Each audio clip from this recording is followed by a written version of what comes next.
Hello everyone, today we will be discussing the elongation of the rectangular bar due to its self weight. Okay, so suppose this is the bar which is fixed at this point and it is hanging in this direction. Okay, so this is a rectangular bar. So we are calculating the elongation, elongation due to self weight, self weight of rectangular bar. अब actual में है क्या कि जब हम इस पे load नहीं लगा रहे हैं तो क्या है, हम कंसिडर कर रहे हैं यहाँ पे सेल्फ वेट। तो सेल्फ वेट कहाँ पर एक्ट करेगा?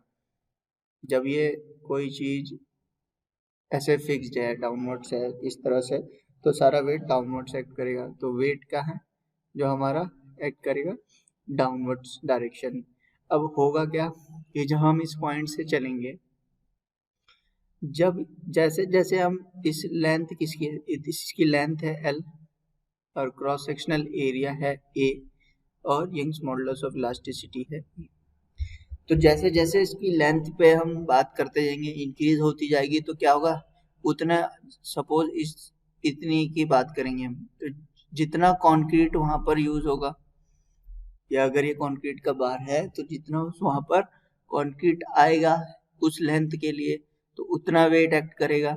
और हम यहाँ तक की बात करेंगे, धीरे धीरे जैसे फेज की बात, ये फेज वन, ये दूसरा फेज, जैसे जैसे डाउनवर्ड जितनी जितनी लेंथ पे पूरी स्पैन का वेट आ जाएगा, वैसे वैसे उसका वेट इंक्रीज होता जाएगा और फोर्स इंक्रीज हो जाएगा। दैट मीन्स जो हमारी लोड वैल्यू है वो क्या हो रही है? वेरी कर रही है। As the length is increasing, the weight is also increasing. So you can write P is changing along L. ठीक है, तो लेंथ के साथ साथ लोड भी चेंज हो रहा है। सो इस तरह की प्रॉब्लम से कैसे डील करेंगे? वैसे हमें पता है कि जब हम एलोंगेशन कैलकुलेट करते हैं तो फॉर्मूला है that is PL upon A। अब ये क्या हो रहा है? चेंज हो रहा है। यहाँ पे कोई स्पेसिफिक लोड तो लगा नहीं है कि P लगा है, हमको एलोंगेशन निकालना है तो हम डायरेक्ट फॉर्मूला लगा देंगे PL अपॉन A। अब जैसे जैसे हमारा लेंथ इंक्रीज हो रहा तो ली चेंज हो रहा, तो आप इसको क्या कर सकते हैं, इसको वेयरिंग फोर्स बना सकते हैं दैट इज PX।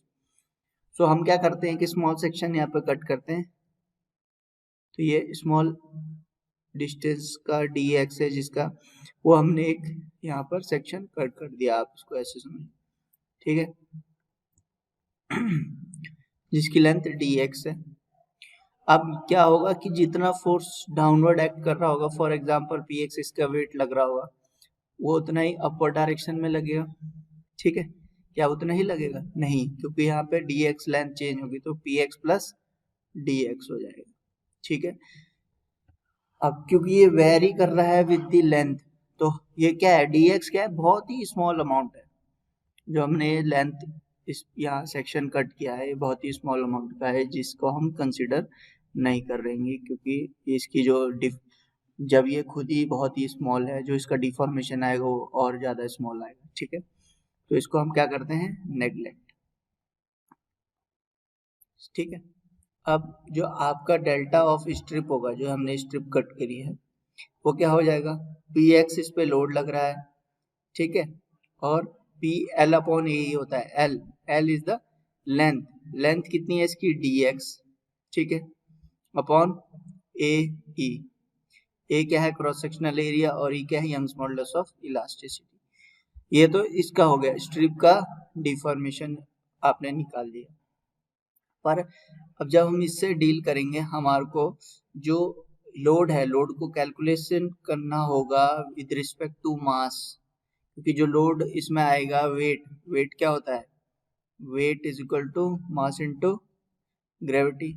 ठीक है, अब जो यहाँ पे वेट आपने, वेट क्या है हमारा, एक्चुअल में वेट क्या होती है, फोर्स होती है। You can write P X is equal to weight, weight equal to mg। ठीक है, अब आपको एक फॉर्मूला पता है that is mass equal to density into volume, या यू कह सकते हैं density is equal to mass upon volume. तो मास इज इक्वल टू क्या हो जाएगा, वॉल्यूम इनटू डेंसिटी। ठीक है, अब वॉल्यूम को हम कैसे यहाँ पे रिप्रेजेंट करेंगे, एरिया क्या है, क्रॉस सेक्शनल एरिया जो रेक्टेंगुलर बार का होगा, और ये जो स्ट्रिप हमने कट करी है कितनी दूर है, x डिस्टेंस दूर है यहाँ से, जो हम यहाँ से कंसीडर कर रहे हैं। तो x डिस्टेंस अगर x की लेंथ के साथ मल्टीप्लाई कर देंगे तो वो क्या हो जाएगी, वॉल्यूम हो जाएगी, एरिया इनटू लेंथ। तो ये क्या होगी, volume into density is denoted by rho. So ये हो गया आपका मास का फॉर्मूला। अब मोर स्पेसिफिक जब हम इसमें जाएंगे तो आपको एक फॉर्मूला और पता है, that is density is equal to mass upon volume होता है।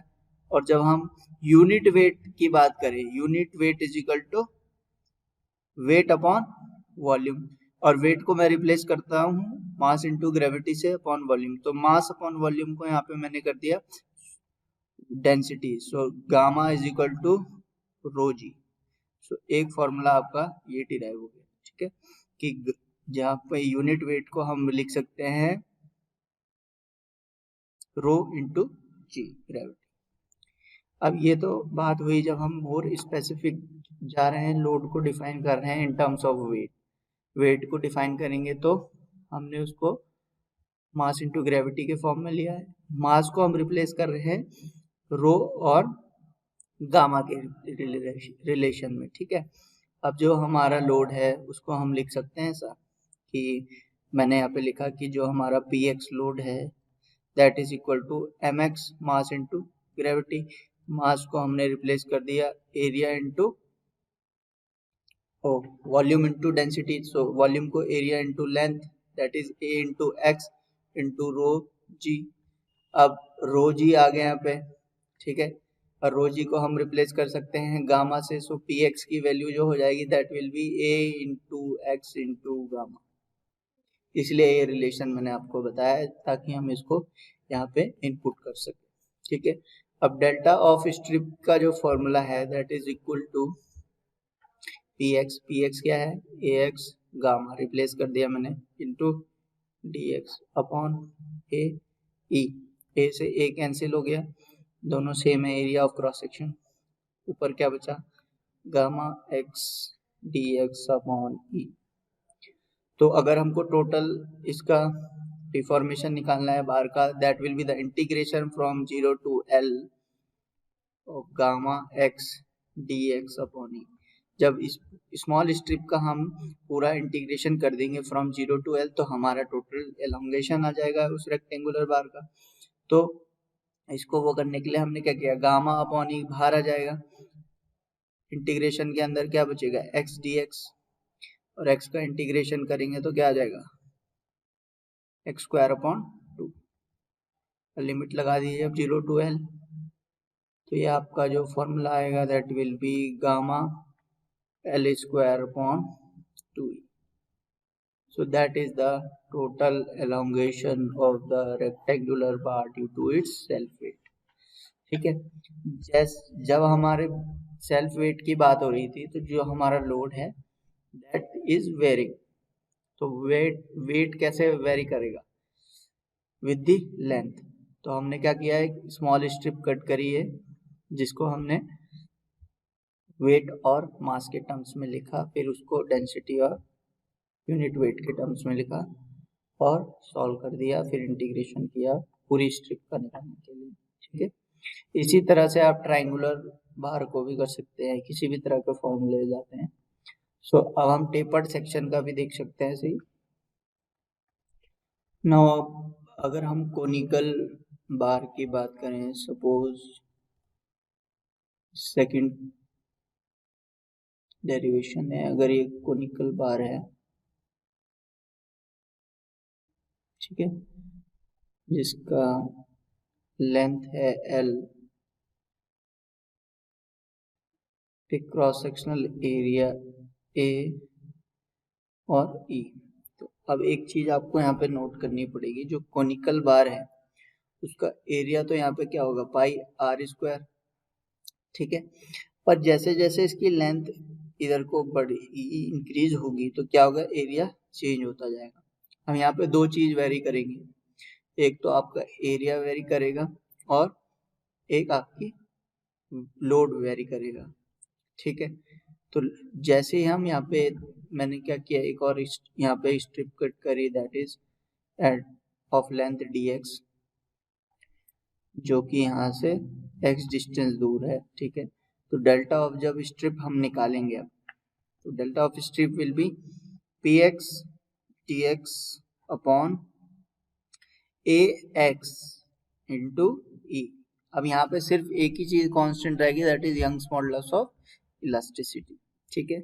लोड भी वेरी करेगा और एरिया भी वेरी करेगा। जब दोनों वेरी करेंगे तो अब आपको फॉर्मूला लिखना है ऑफ लोड px का फॉर्मूला लिखोगे, दैट इज लोड क्या हो जाएगा, mass into gravity that is weight that is mx into g। अब मास को रिप्लेस करेंगे हम area into length that is volume into volume of that strip, जो हमने ये स्ट्रिप कट करी है, ठीक है। ये क्या होगा, कुछ इस तरह की स्ट्रिप होगी जिसकी ये वाली लेंथ dx है, एरिया ax।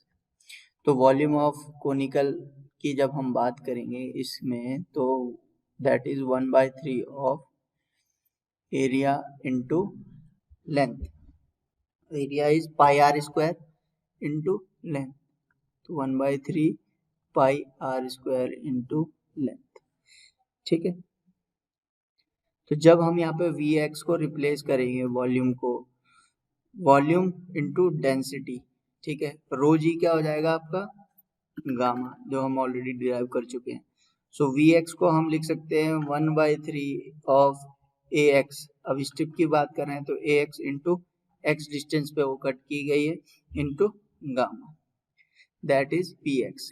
अब डेल्टा ऑफ स्ट्रिप निकालेंगे तो delta of strip will be, Px को रिप्लेस करेंगे 1/3 Ax into x into gamma into dx upon Ax into e।